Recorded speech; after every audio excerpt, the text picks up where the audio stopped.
Hey, Covington, are you there? I'm right here. What can I do for you next? Can you introduce today's pour?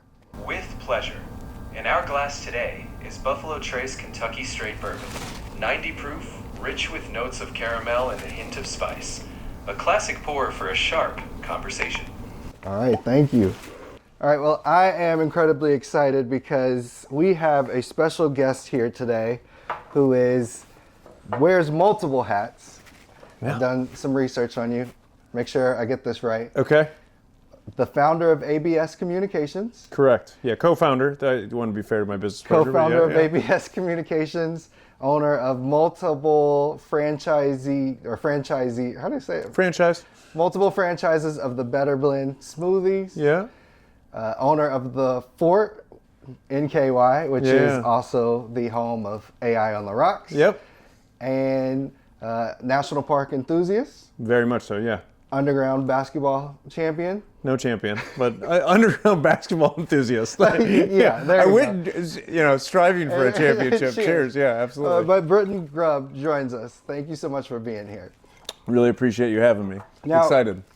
The first question I got to ask, because obviously this is the home of AI on the Rocks, but I don't know the story. And a lot of people wouldn't look at a co-working space or a room that they might want to rent out and just be like, you know what? Speakeasy. Can you talk about where that came from? And So yeah, I mean, I'll talk about the fort in general and how it came to be, because it's a little bit in who I am and a little bit of what I appreciate, and then also kind of from a functional perspective. So Better Blend is right next door, literally connected to the space. We leased out the space, and it was 3,000 square foot, which we didn't need for Better Blend.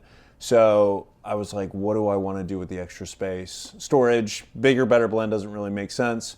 So my entrepreneurial background, when I started ABS, I was working out of libraries, coffee shops, random places. So I'm like, man, I really want a cool space that we can offer to community for people to use for this, for anything. And so I was like, what vibe do I like a lot? And I've always been like weirdly obsessed with speakeasies. So it became like a passion project, because launching a Better Blend or other things like that are kind of stressful. So like I do that during the day, and at night I'd be like, okay, what would be super cool? And so I also love Fort Mitchell. And so the Fort is kind of a tribute to Kelly, and I found Fort Mitchell as we were kind of learning life. And so everything in here it's about Fort Mitchell, but it's also by people of Fort Mitchell, people who I call friends, or just people who have influenced my life from Fort Mitchell that have made sacrifices for this or for giving me things. yeah, I was actually looking this up, and my wife referenced this, and she brought up Kelly. There's a guy that used to walk the streets on Fort Mitchell or something. Yeah, the Walking Man. The Walking Man. Yeah. And I asked my wife about them. She's like, I don't know, but there's this guy that used to walk back and forth, and then maybe that's him. What's the story there? So it's kind of a folklore story of Fort Mitchell. I mean, people who were here from probably late 90s to mid 2015-ish know him, but don't know a lot about him. He left, left corporate America or some job that he had, and had some mental challenges. And so he just walked the streets. One, because he was narcoleptic, so the story goes, and would walk up and down. Well, I'm a runner by trade, so I run up and down Fort Mitchell, and I saw him every day. And we've had one conversation. One conversation. I actually stopped to take a call on a bench, and he walked by the back, and he tapped me on the shoulder. He's like, no run today? And I was like, oh my God, I was so excited. And I was like, oh. And so everybody knows him. Everybody references him. And so when you're going to do a place that's kind of pays homage to Fort Mitchell, you can't do that without him. Has his family had a chance to So they visit? reached out. They actually sent some pictures and stuff. And they wanted to bring a family reunion here. As family dynamics are, there's stuff you don't know. And so they've had private time here, and they really appreciated it. But it's more about just kind of the mystique of him more than actually him as a person, because nobody really knew the things he did, except they knew him as the Walking Man. So I reached out on social and said, hey, anybody have any pictures? And my inbox flooded. There was like people like, oh, I took this picture, or oh, my daughter dressed up for him as Halloween, and so it was super cool. Yeah, that because my wife, she was talking about, I think when she would drive, she went to Notre Dame and she would just see him and she'd say, you mean the Walking Man? It's the Walking And Man. I said, you know of the lore. Yeah. But she couldn't give me any backstory. She just said, I know of the Walking Man. Yeah, that's how we all know him. So I just referenced my conversation by one. There you go. Yeah. Well, you know, this episode's going to be more about your entrepreneurial background, but having a space, the viewers might not know, you actually offer this place for free. And yeah, how does that it's kind of counterintuitive to entrepreneurship. Yeah, well, maybe. So, man, that's an interesting statement. So here's what I'll say is that I tried to do a pricing model at first, and I was like, oh, you know, what's this space worth? And you do the whole research. What's WeWork? Like, what's the pricing analysis?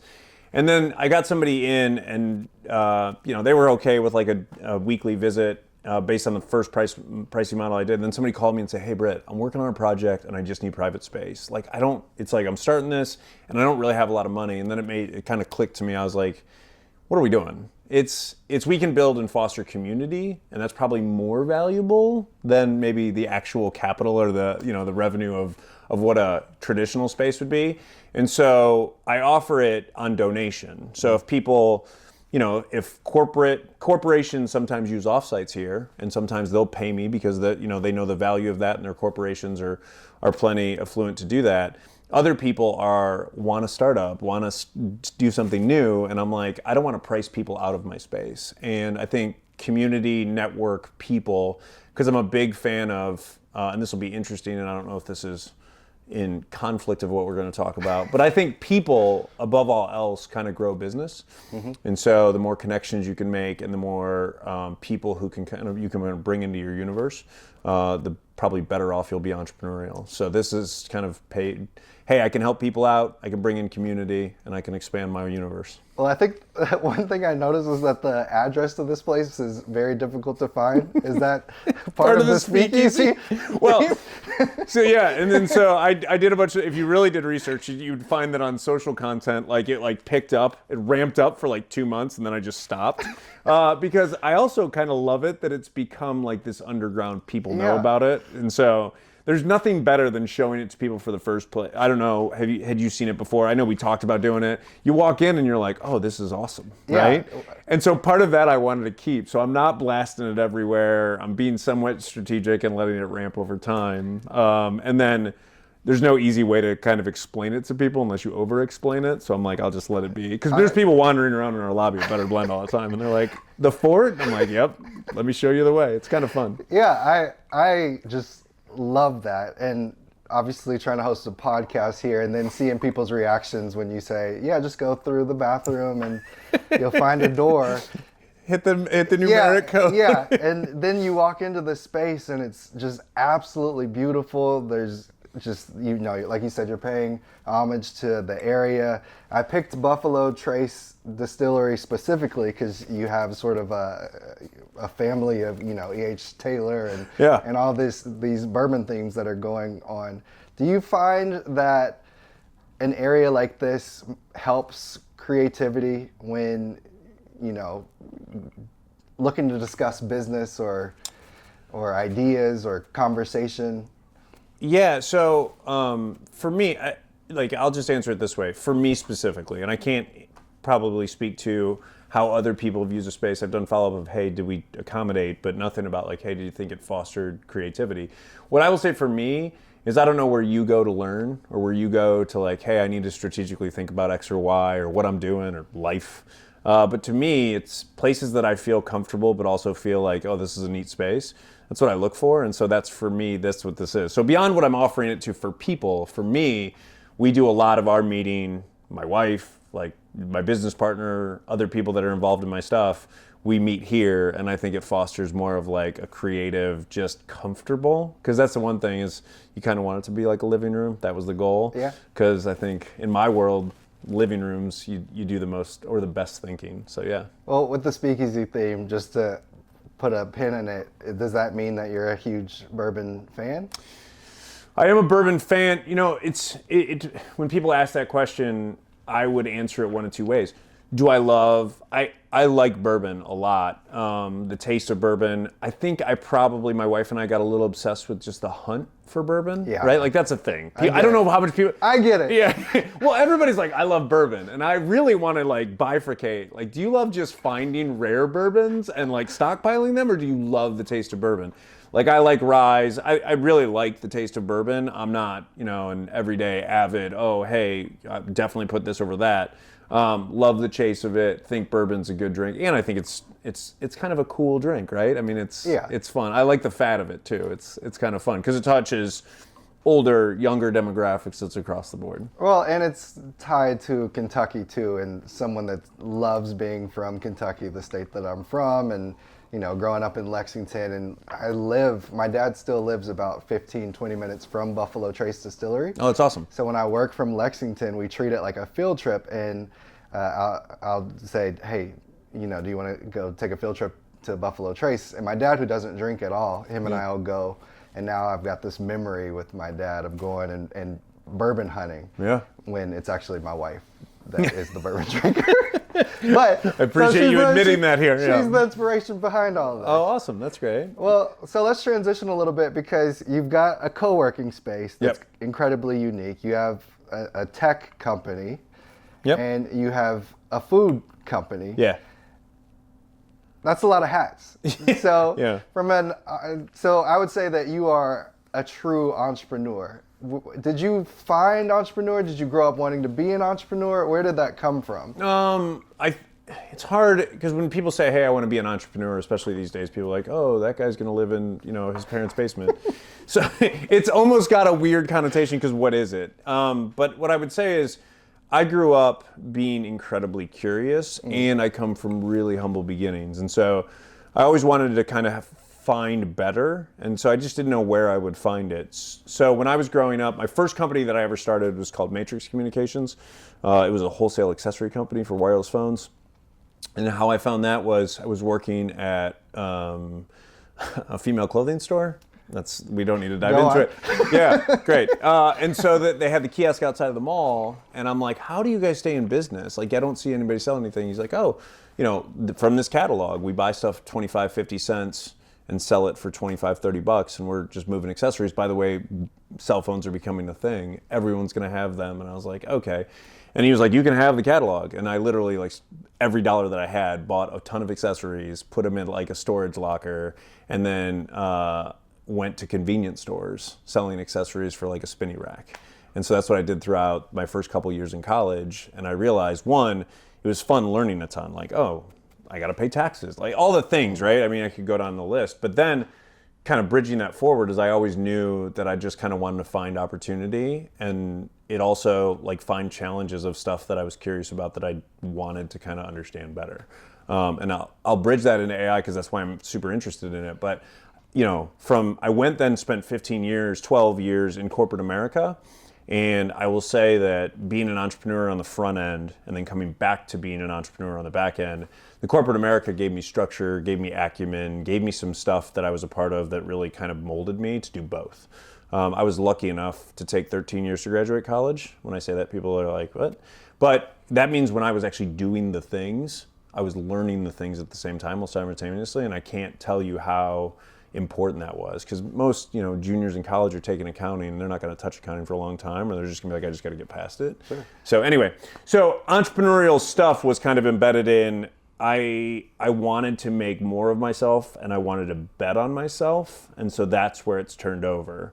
How I ended up with those businesses, I can dive into that because it's across the gamut if you want, but I didn't know if that was the nature of it. Well, yeah, I mean, I'd love to hear, and obviously we'll get to the AI stuff, but yeah, just real quick, if you want to touch how you for sure connect these three very unique businesses. So ABS, so I spent 12 years at Cricket Wireless. I bounced around between the major carriers, but then I spent a lot of time at Cricket Wireless, and in that time, my job was West Area distribution, so Chicago to the ocean. And in that time, I had to map out distribution plans of where we put stores, and I needed to find, they weren't franchisees, they were entrepreneurial owners who wanted to open Cricut stores. And so I met a bunch of really, really interesting entrepreneurs. I mean, they were beauty supply stores or real estate investors that were also diversifying. And so I got to spend hours at dinners and meeting with these guys and gals, and they were like, this is what I did, or this is my structure, this is my strategy. And I was like, just trying to take it all in. And so when AT&T bought Cricut, 2014, 13, I was a director, and so it afforded me the ability to get severance if I wanted it, or move to Atlanta in a director level position for the new Cricut. And so that's when I made a bet. Now, interesting times, because I had 2 young girls. We have an adopted son who is a little bit older. And so I asked my wife, and you mentioned yours, I'll bring up mine, like, Kelly's the most supportive person on the planet. And she's like, go. Like, do what you got to do. And that's a huge risk, right? And that, you know, people talk about risk, but that's real risk. That's putting food on the table for kids. And so it also inspired me to work really, really hard. And so we started ABS as a way for, you know, there was an opportunity in the market to be able to do channel partner systems to where big tech companies were relying on companies like ours to do some of the work, customer service, project management, all the things. And so for the first 2 years, it was a grind. Every day, cold calling, establishing relationships, working 7 days a week, everything that I had. And so we're 14 years. As of last year, we were the 9th largest reseller of AT&T. And so that was super, you know, I feel super blessed and super fortunate. Cheers to that. It was great. We got as high as 6th, but we've always been a stable company. We want to do it right. We want to provide employees of opportunity to have like upward trajectory. And then after that, the girls got older, and I was like, I want to do something else. And this is going to sound bad, and hopefully anybody who listens to this on the ABS side isn't like, well, that's terrible, is that telecom wasn't my favorite, right? Yeah. And so I want to do something that was closer to me. So I don't know if you know this about me, like I'm an Ironman, did an Ironman in 2019, I've ran a bunch of marathons, and so I want to do something in the health and wellness space. And then I met Isaac Hamlin, owner and founder of Better Blend, and I'm like, I love what you're doing. He's just trying to make people healthier and happier. And so Kelly was like, hey, I want to go back into the workforce. I was like, this is perfect, because ABS also, I build things to stabilize on their own, because if you're the nucleus of everything, then ultimately you're just trading all your time for the business you're chasing. And so we jumped into this as a way for, yes, diversified revenue stream, more near and dear to who I am as a person, something Kelly and I could do together, which, just being transparent, was really hard, like to work with your wife on a day-to-day basis, like in the like hard parts of things, in the trenches. We can dive into that if you want to. And so then we had that. And then now, because Better Blend has afforded us back, like ABS is a nationwide thing. And so this allowed us to be back into the community, working with schools, and we do interns. We've had 9 interns over the time here. We mentor people. BBX, we were just talking about it before we started rolling, allows us to work with Zapier, with like teaching people business and entrepreneurship. I'm on the board for the Center of Innovation and Entrepreneurship at NKU. And so it's kind of come full circle to be able to be like, hey, now we can work with people within our community for those things, that and health and wellness are like my 2 passions. Well, have you found that what you've learned with ABS has impacted what you're building with the Better Blend franchise? So the Better Blend specifically franchise, it's interesting because I always tell people I'm an entrepreneur trying to transition to a small business owner, right? Because entrepreneur wants scale, small business owner's like, look, I just want to stay in my lane. And so I wanted to transition, not to get it too much into like life stuff, but I think I always ask the question of why do we work? And I'm very mindful of, I want time. I want to spend, I want to do the things I want to do when I want to do them with who I want to do them. And so, I understand career and like staying a part of it, but what I would say is ABS, what that taught me, like, hey, how do I build Better Blend so that can be a standalone thing and help a bunch of other people? And it's been fun for me because we were the first franchisee to sign. Mm-hmm. So Isaac's great and allows us to maybe have a seat at the table, to have conversations, to help kind of build the brand. We're at 16 stores now. And so when he started, there was 3. And so I see a little bit of that. I mean, sometimes I get a little overzealous and, want to take on too much. I'm like, no, this isn't, but it's been a lot of fun. It also allowed, I knew how to scale. I scaled ABS. And so it does allow me a little bit of insight into Better Blend of saying, hey, what if, so maybe some help, right? Yeah. But I also have to like check myself too, because I can get carried away and I'm obsessed and passionate about things. Well, so you said part of work for you is time, because I think you and I both agree in conversations we had outside of this that life is not just about work, it's about the time that we have with family and friends. Yeah. And to sort of get us to the AI side of things, before we even get to AI, well, I want to know, everybody has like their ChatGPT moment, right? So where they first get exposed to AI and you see the potential and how this might impact things like give you time back in your life. Did you have an experience like that with when you first got introduced to AI? Man, that's a tough question. So it's hard for me. So I think I've referenced to you my brother, who's in the AI space and in data. He's been in data prior to that. And so we talk on a regular, he's a mentor to me, father type figure, guided me a lot in life. And so when I talk to him a lot about things that I'm going through. And so on the ABS side, it's like, hey, comp reconciliation, right? How we're doing compensation reconciliation. And he's like, you realize you can use AI for that, right? It's like, what do you mean? Like, what are you talking about? And so now when you're kind of exposed to that, to like, hey, so the Excel pivot tables and VLOOKUPs that we were doing can now be done in minutes versus hours. We started implementing a lot of those things. Then it went down the rabbit hole of things like automation and Zapier and like those kind of connections, not to get too on the technical granular side, but it's like, okay, now what can we automate that has any manpower that we can do? So like for me, it's always been about business. It's always like, hey, what can I build that's going to bring efficiency to my life? Because somebody once told me, hey, you're building businesses with an exit strategy in mind. I'm building businesses anytime that I'm involved in them of when's the quickest way I can be completely not involved. Not because... No, I get it. But just because, one, it's the efficiency that it's running the right way. And part of that is people, right? But a lot of it is automation and finding a home for the work.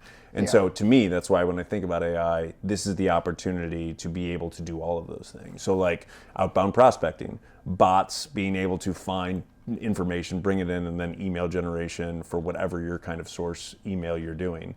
And so some of it is the aha moments have been more when I've like brought people in to be like, hey, how do I do this through AI than my own AI, right? But now I'm just like geeking out on trying to figure out all the functions for it. So like things like video editing software for social content, like stuff that used to take me a long time takes me like a fraction of the time. And so now it gets a little overwhelming, if I'm being honest. But yeah, so to me, it's for someone who's always trying to maximize my time by efficiency of stuff that I don't want to do, this is why I think AI is the biggest opportunity that we'll have in our lifetime to do that. Well, for sure. And I think that this is a special case for entrepreneurs. Most people that are in corporate, there's a pretty clear distinction between work and life. But I think as entrepreneurs that it can be a blending. Do you sense that in your AI usage? Do you sense... Yeah. So this is what I say is that I've had thoughts of like, man, I just want to go back to corporate America, right? Because do your job and do it this way. Now, the whole reason that dichotomy, that's exactly why I left. Because I would always ask like, there's not a better way to do this? Hey, what about this? And any entrepreneur will tell you, you may not be doing all the work and scaling and trusting people is all part of the game, but I wake up thinking about social media content. I wake up thinking about customer outreach and store operations and inventory and all the things. And so when you're in that mindset, any entrepreneur who's in that mindset for hey, how do I make my business better? You start going down the rabbit hole of what are the tools out there. Software automation was before AI really. And then you're like, oh, how can I take advantage of this in my business, in my situation? And then when AI comes out, now you're just like all over the place, right? And so part of my challenge is I'm still spending time doing because I'm trying to allocate enough time out of my pie chart, I'll explain pie charts in a second, to how do I spend enough time researching, learning, right? And probably it's with sacrifice, but is how do I carve out enough time to learn the things that are ultimately going to be? Because that's the entrepreneurial spirit, right? Is put a lot on the front end for benefit on the back end. Sure. And so, there's so many things out there and they're evolving daily, weekly, monthly, that now it's just a matter of like, how do you continuously stay up to speed in the game? and again, I felt like I was so close to being like at the tail end of the game, and now I feel like I'm starting over. But yeah, so there's definitely that's literally what keeps me up at night. Well, how do you focus your efforts? Because I obviously know how much AI is being thrown at us, how new tools are being introduced every week, new models, these frontier labs like OpenAI with ChatGPT and Anthropic with Claude, and they're essentially coming out with updates that are monumental every week. It feels like a Kendrick Lamar, Drake, rap battle sometimes. Because If those two people are monumental, then yes. they're one upping each other. Yeah. How do you, as an entrepreneur, stay focused and not get distracted by like, ooh, new tool, New shiny thing. Yeah, especially because for me, there's so much opportunity on what AI can do. Not just like big, but also the really small, boring things. Yeah. So how do you stay focused and keep that drive to keep that direction going? Well, so I think it's a balance. So I'll explain pie charts because I mentioned them. And so I have this, call it life philosophy, call it whatever you want to. And I've spoke at colleges and high schools, and I always say the same thing, is that I would ask you, if I was leading this interview, I'd say, hey, Arian, what are the most important things in your life? And pie chart them in level of importance, right? Okay. So it might be family, it might be, work or career, whatever it is. And then I say, hey, match your time, how you spend your time, and do the same exercise. And ideally, those should match, right? And that's really what I try to stay true to. So when I look at my life, like health and wellness is a big function of my life. I want longevity, and I always want to feel the way I feel to do the things that I want to do. Growing stabilized businesses that help both the foundation of my family, but other people, because I have 200 plus people who are employees of something that I'm an owner of.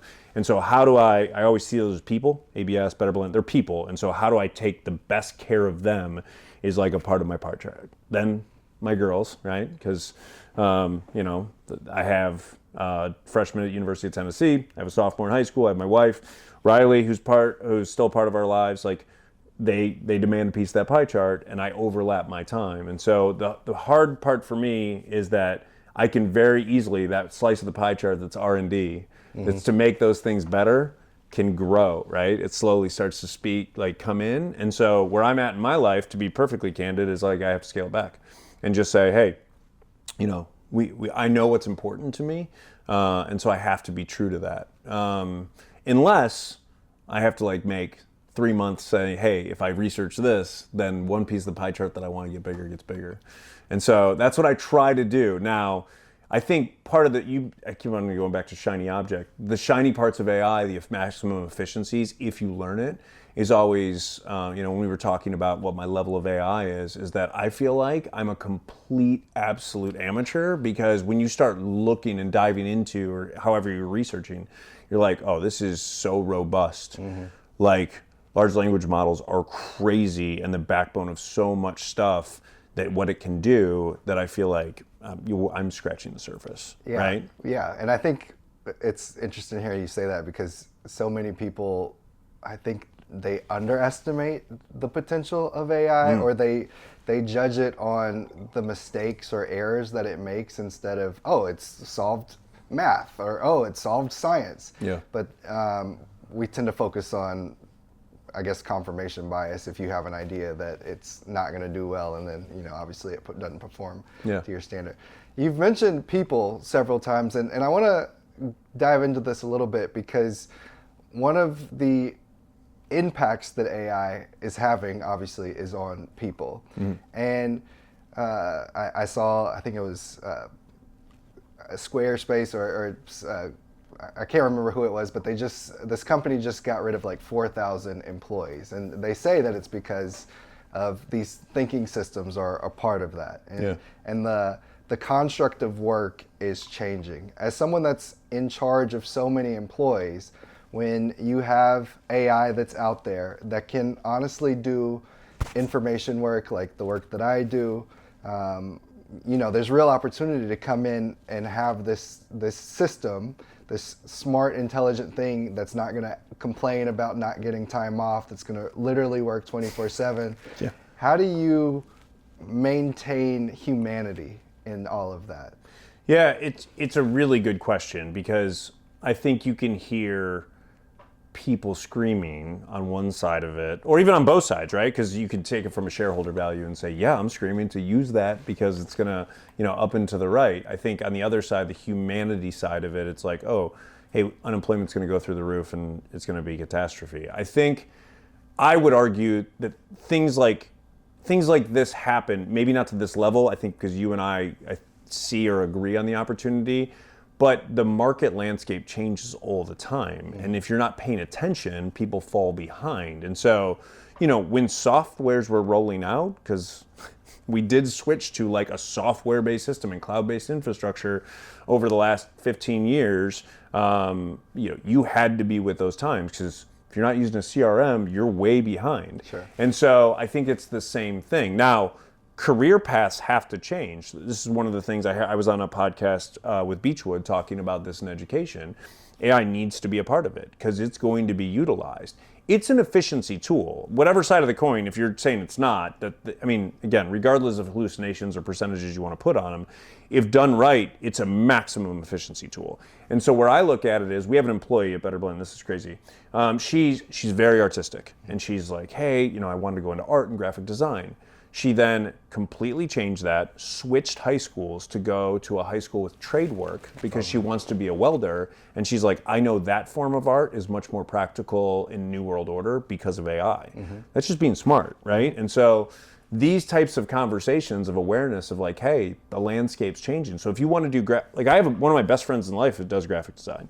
And now he's doing things with AI and using those for efficiency tools. And he's like, now in 2 years, I'm going to be able to pump out 7x the content. Yeah. And so now I also think with social and with other platforms, I've always said social was like people still don't give it enough credit because it's giving mass access to markets for individuals like you and I. And so if you can create a project, be entrepreneurial, be creative, and now you have tools to maximize the efficiency of doing that, it's just you got to go where the market takes you. And so education, people, like, we just have to tell that story better, right? The traditional ways of like, oh, I'm going to go to high school and college and then find a career and live in that career, that's gone. I mean, if you look at like pensions, those eroded and it was going to kill humanity and longevity. And so I just think it's a matter of paying attention and having the conversation as opposed to, gaslighting conversations and scare tactics of like one way or the other, because it's going to be some combination of both. Yeah. I would say with our people, we try, like, that's why we mentor people, right? It's like, hey, why are you not using that? Or why is this going to make your life easier? Yeah. And so the more you can get in front of people and educate, the better. Well, can I ask what your daughter's studying in college? Psychology? Psych major myself. Oh, really? Good work. Yes, love that. Yeah. There you Undergrad go, and master's. Yeah. You don't have to switch. Because both of us are in the entrepreneurial space. Yeah. And I have ideas of what I would tell my son once he gets to a level where he's considering college. He's 2 right now, so he's got. We got a ways. But it's going to go fast. Yeah. Like, parent in me has to give you that. But I guess, what advice do you have as an entrepreneur, someone that went to NKU, right? Yep. And studied for 13 years, it sounds like. So got there. The fact that you laughed is we can unpack that, but go ahead. No, it's fine. Well, you said it was your applied work as well. But what advice do you give to your daughter, to college students that are studying something? Because traditionally, when you think of college, it's to learn something specific to go and do that thing. Yeah. That specific thing in the real world. Yep. Now, because of AI, all of that's changing. And so it might make you think about your approach to college. Yeah, so I can answer the question with real life, is that, so my youngest daughter, who's a sophomore, is debating, do I go to college? And I'm not one that says, oh, well, you absolutely should. I think it can be that, because to me, if it used to be, and this number is shrinking, it used to be that if you went to college, there was a definite income disparity of how much money you bring in. Because I think it helped you well-rounded in whatever field you were in, exposed you to a lot of things. Prereqs are all over the board, and so you'd just be exposed to a lot of things. I think right now, hard work's never going to go away. Curiosity is never going to go away. And if you can adopt those tools, because if people aren't going to go to college because it's too hard, that's not going to help them on the entrepreneurial space. So I give my daughters the I'm tired of me saying it, is that you have to be curious. You can never tell yourself that I'm not an X student. So you can't say I'm not a math student or I'm not a this, because at some point you have no idea which way your life's going to turn from a career standpoint. And so the more you're just like, how does that work? Is there an opportunity there? Do I like that? Does it really, am I passionate by doing that? If you find that in college, now college exposes you to people and to study. Like my oldest daughter loves how the mind works. She's curious of people and why they make the decisions they do. There's a lot of real life practicality to that in the form of business, right? In the form of actual psychology in the actual field. So that allows her to learn that aspect. And she's learning a ton both socially and in that realm. My youngest daughter could take a whole, she's into like hair and nails, like literally, like we have equipment, she works on it. I'm like, okay, how would you start a business? She could very easily find success in that without college. And so there's some stigma stuff, right? That, people are more or less viewed in the eyes of like who they are if they go to college. To me, that's kind of nonsense, because I know a ton of people who have limited college degrees, but are some of the smartest, most hardworking people I know. So I think we have access to more tools right now than anybody ever. And if you take advantage and dive into those tools, you can be infinitely more successful than if you went to 4 years of college and don't even look at the tools that are available to you. Yeah, for sure. And I think that a lot of people don't think of trade work as an opportunity for entrepreneurship too. And that is entrepreneurship as well. One other question about college and thinking, especially when you have two kids at this stage. Your younger daughter is coming up in a world, well, both are, but your younger daughter is coming up in a world where she's immediately going to be impacted by AI. Oh, yeah. So with that in mind, have you seen the advice that you're giving her versus your older daughter changing, or is your mindset? It's both the same. And what it is, it's not a replacement of thinking. That's what people think it is. Yeah. And so, I've used the example on other conversations that I've had around AI about, hey, what if there was a student, there's two students, you and I, and you said, hey, create a PowerPoint presentation for, you have 2 weeks to do it on a certain subject. You could very easily use whatever model you're using to create the content, and then use Gamma and produce that thing in no time at all. And you could present it, right? Now, if I went through and I learned and I, had that give me the information, then I did some actual research, right? So my mind understood the content in a way that I could articulate it to people so that they can understand, right? And I went through more of the hard work of doing it, I'd probably be more prepared. We could probably, your finished product might be better, but AI cannot replace the true learning of things, right, and the ability to communicate things. It can make it maximized efficiency of how you get the information, how you put the finished product together. But the advice I always give is, if you're letting it replace your mind, or replace you learning something in a way that can be applicable to what you're doing, then you're robbing yourself. Yeah. And then it goes to the whole like other side of the doom and gloom story of AI of like, oh, we're all a bunch of mindless idiots just relying on a computer. And I think, again, that's a little overblown, but I do think there's some concern there that people are like, oh, I don't have to ever learn this. So you lose culture, you lose complexity, you lose variation.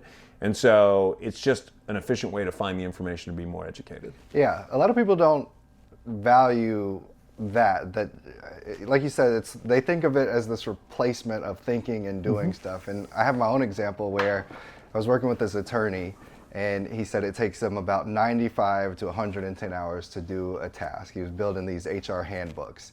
And he gave it to me, gave me some federal laws, some local laws, and an example. And I spent about 6 hours and reproduced the same thing.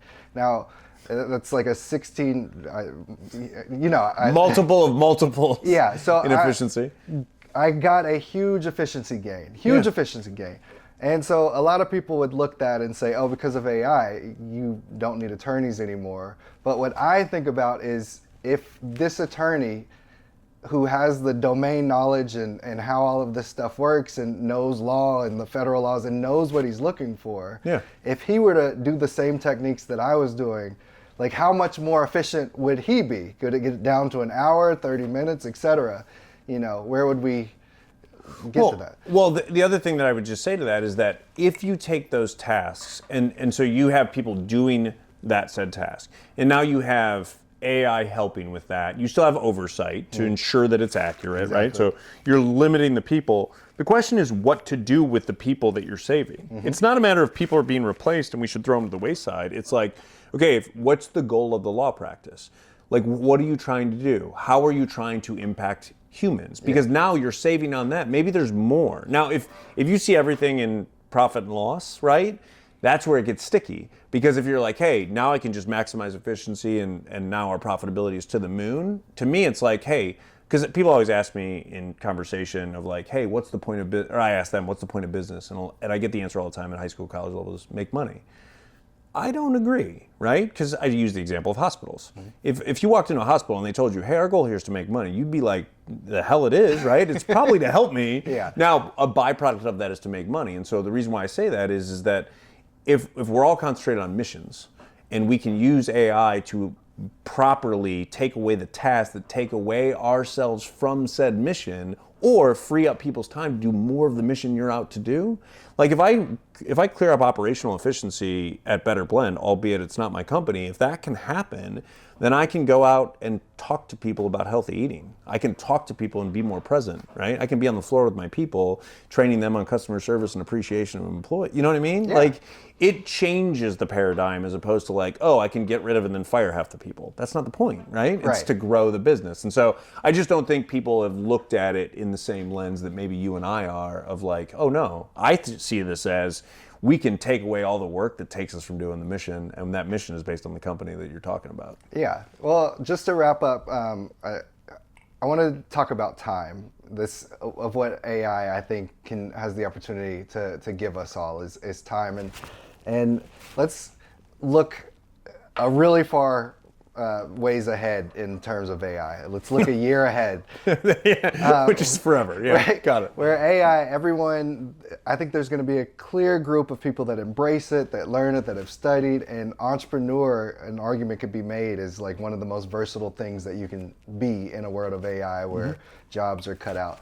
What is your best case scenario of that? Like if you were to look and you've got all these people that have leveraged AI, that are taking advantage of automations and what AI can do.